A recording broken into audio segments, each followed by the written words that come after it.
আসসালামু আলাইকুম। যারা West zone power distribution company limited মানে ওজো পাডিকোতে চাকরির জন্য আবেদন করে অধীর আগ্রহে বসেছিলেন, তাদের জন্য কিন্তু একটা দারুণ খবর আছে।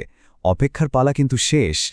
হ্যাঁ, ঠিকই ধরেছেন। প্রতিষ্ঠানটি তাদের সহকারী প্রকৌশলী, উপসহকারী প্রকৌশলী সহ মোট ১৩টা ক্যাটাগরির পদের লিখিত পরীক্ষার ফাইনাল রুটিনটা প্রকাশ করে দিয়েছে। তো চলুন আর দেরি না করে আমরা পরীক্ষার তারিখ থেকে শুরু করে একদম শেষ মুহূর্তের প্রস্তুতি পর্যন্ত সবকিছু নিয়ে বিস্তারিত আলোচনা করি। তো প্রথমেই আমরা দেখে নিই সবচেয়ে জরুরি তথ্যটা, পরীক্ষার পুরো সময়সূচি আর পরীক্ষাটা ঠিক কোথায় হবে। পরীক্ষা শুরু হচ্ছে ৩ জানুয়ারি ২০২৬ থেকে আর চলবে একেবারে ১০ জানুয়ারি পর্যন্ত। একটা জিনিস কিন্তু মাথায় রাখতে হবে, প্রত্যেকটা পদের জন্য তারিখ কিন্তু আলাদা। যেমন ধরুন ৩ তারিখে পরীক্ষা হবে অ্যাসিস্ট্যান্ট ইঞ্জিনিয়ার সিএসসি মেকানিক্যাল আর সিভিল পদের। আবার দেখুন ইলেকট্রিক্যালের যে পদগুলো মানে অ্যাসিস্ট্যান্ট আর সাব অ্যাসিস্ট্যান্ট ইঞ্জিনিয়ার, সেগুলোর পরীক্ষা রাখা হয়েছে একেবারে শেষে মানে ১০ জানুয়ারি। আর এর ঠিক আগের দিন ৯ জানুয়ারি পরীক্ষা হবে সুইচ বোর্ড অ্যাটেন্ডেন্ট আর হেল্পার পদের। এই যে দেখুন, স্ক্রিনে এখন আপনারা অফিসিয়াল নোটিশটা দেখতে পাচ্ছেন। এখানে কিন্তু প্রত্যেকটা পদের নাম, রোল নম্বরের রেঞ্জ, পরীক্ষার তারিখ আর একদম সঠিক সময় সবকিছু ডিটেলসে দেওয়া আছে। আপনারা চাইলে ভিডিওটা এখানে একটু পজ করে নিজের পদের তথ্যটা মিলিয়ে নিতে পারেন। আর হ্যাঁ, আরেকটা খুবই গুরুত্বপূর্ণ তথ্য হলো সব পদের পরীক্ষায় কিন্তু একটাই ভেন্যুতে হবে, আর সেটা হলো খুলনা প্রকৌশল ও প্রযুক্তি বিশ্ববিদ্যালয় অর্থাৎ কুয়েট ক্যাম্পাস। তো যারা খুলনার বাইরে থেকে পরীক্ষা দিতে আসবেন তারা কিন্তু অবশ্যই যাতায়াতের সময়টা হাতে রেখে প্ল্যান করবেন।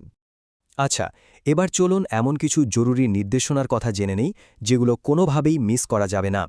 এগুলো প্রত্যেক পরীক্ষার্থীর জন্য জানাটা কিন্তু মাস্ট।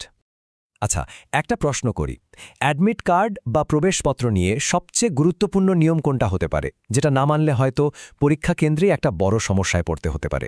সেটা হলো অ্যাডমিট কার্ডটা অবশ্যই, আমি আবার বলছি, অবশ্যই কালার প্রিন্ট হতে হবে। হ্যাঁ, ঠিকই শুনেছেন, নোটিশে কিন্তু একদম পরিষ্কার করে এটা বলে দেওয়া আছে। কোনোভাবেই সাদা কালো প্রিন্ট নিয়ে গেলে চলবে না। এটা নিয়ে গেলে কিন্তু পরীক্ষা কেন্দ্রেই একটা বড় ঝামেলায় পড়ে যেতে পারেন। তাহলে কয়েকটা পয়েন্ট আরেকবার মনে করিয়ে দিই।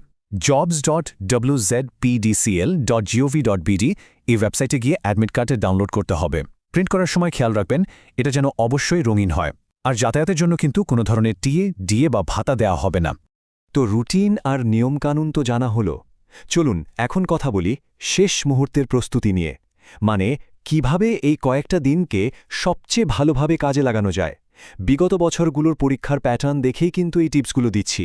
দেখুন, আমার প্রায় ১০ বছরের অভিজ্ঞতা থেকে একটা কথাই বলবো, এই শেষ সময়ে এসে নতুন কিছু না ধরে নিজের পদের সাথে সম্পর্কিত যে টেকনিক্যাল বিষয়গুলো আছে সেগুলোতে পুরোপুরি ফোকাস করুন।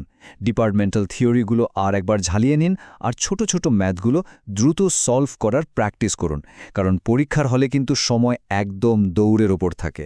তাই স্পিড আর অ্যাকিউরেসি এই দুটোই কিন্তু আসল খেলা।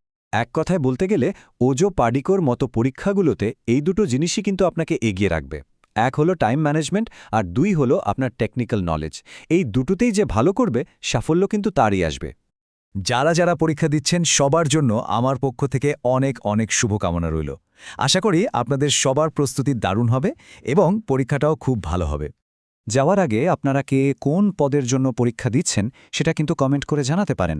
এতে করে পরীক্ষার্থীদের মধ্যে একটা কমিউনিটি তৈরি হতে পারে, একে অপরের কাছ থেকে হয়তো শেষ মুহূর্তের কিছু তথ্যও জানতে পারবেন।